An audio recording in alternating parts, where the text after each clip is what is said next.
Proklamasi. Kami, bangsa Indonesia, dengan ini menyatakan kemerdekaan Indonesia. Hal-hal yang mengenai pemindahan kekuasaan dan lain-lain diselenggarakan dengan cara saksama dan dalam tempo yang sesingkat-singkatnya. Jakarta, 17 Agustus 1945, atas nama bangsa Indonesia, Soekarno Hatta. Bayi Negara Kesatuan Republik Indonesia akhirnya lahir.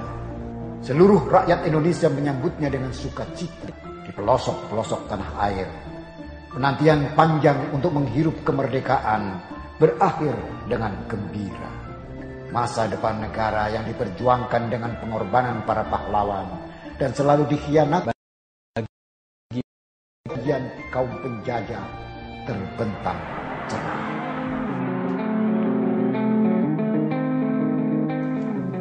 Namun kuku-kuku tajam kaum penjajah rupanya masih ingin terus mencengkram bumi pertiwi.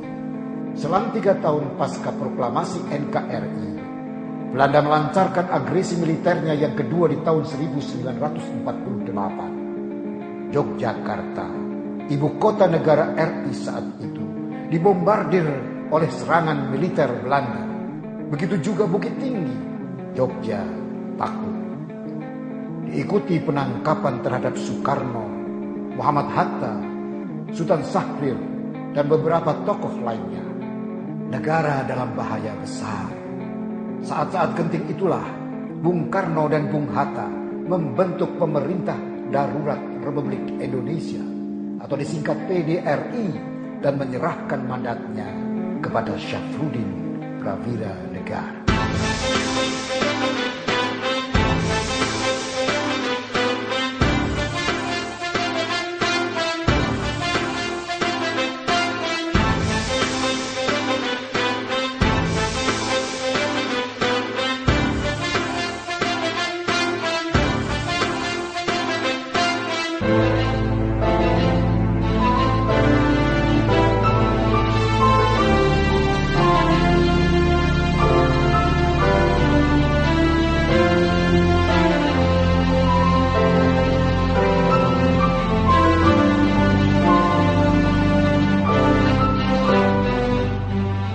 Mr. Syafruddin Prawira Negara adalah putra terbaik negeri ini yang pernah menjabat sebagai Wakil Perdana Menteri, Menteri Keuangan, dan Menteri Kemakmuran Kabinet Pemerintahan Soekarno-Hatta. Saat negara berada dalam ancaman bahaya, dia ditakdirkan berada di garda depan kehidupan NKRI. Dialah tokoh penting di balik terbitnya uang pertama Republik Indonesia setelah berhasil meyakinkan pemerintah bahwa Indonesia harus mengeluarkan uang sendiri sebagai salah satu atribut penting sebuah negara yang merdeka dan berdaulat.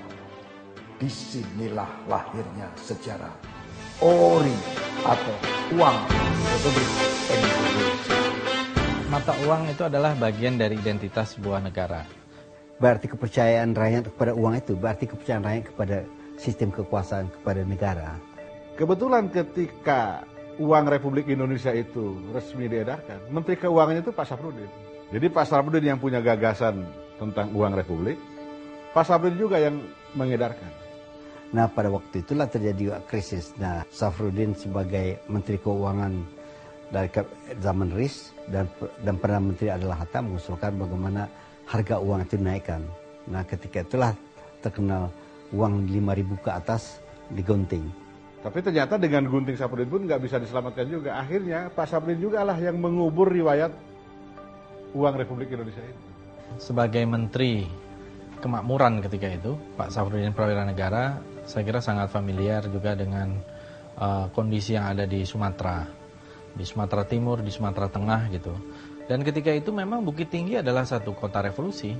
Nah, karena itulah Bung Hatta membawa beberapa orang menteri ke Bukit Tinggi. dalam perkiraan kalau sekiranya di Jogja diduduki, Bukit Tinggi akan tampil sebagai ibu kota yang baru. Bung Hatta yang bawa ayah ke rumah untuk mengambil baju. Catatannya ada pemberontakan di Sumatera Timur. Nah, jadi ayah dipinjem untuk dibawa ke Sumatera Timur. Tapi nanti sebentar kok bersama-sama dengan saya, kata Bung Hatta. Kan Bung Hatta manggil ibu saya Seslili. Seslili aku pinjem Safrudin sebentar. Tapi ibu tuh ya begitulah suami istri itu. Ibu tuh punya gelang dari orang tuanya. Itu gelang ibu. Waktu itu ibu serahkan loh ke ayah. Nanti kalau ayah kan nggak punya uang. Dari mana ayah punya uang? Ini kalau ayah perlu apa-apa nggak punya uang, jual aja katanya. Jadi dipinjem, toto nggak balik. Bung Hatta pulang, ayah saya nggak kembali. Tidak ada rencana itu sebenarnya. Rencana itu adalah Bung Hatta yang ke sana. Nah, dan pembantunya Safrudin. Jadi Safrudin tinggal. Dan dia sudah direncana kalau ada apa terjadi sesuatu tentang Bung Karno dan Bung Hatta dan Safrudin yang ditinggalkan di Bukit Tinggi itu harus mengambil tindakan. Nah, persislah waktu itu serangan Belanda dilakukan.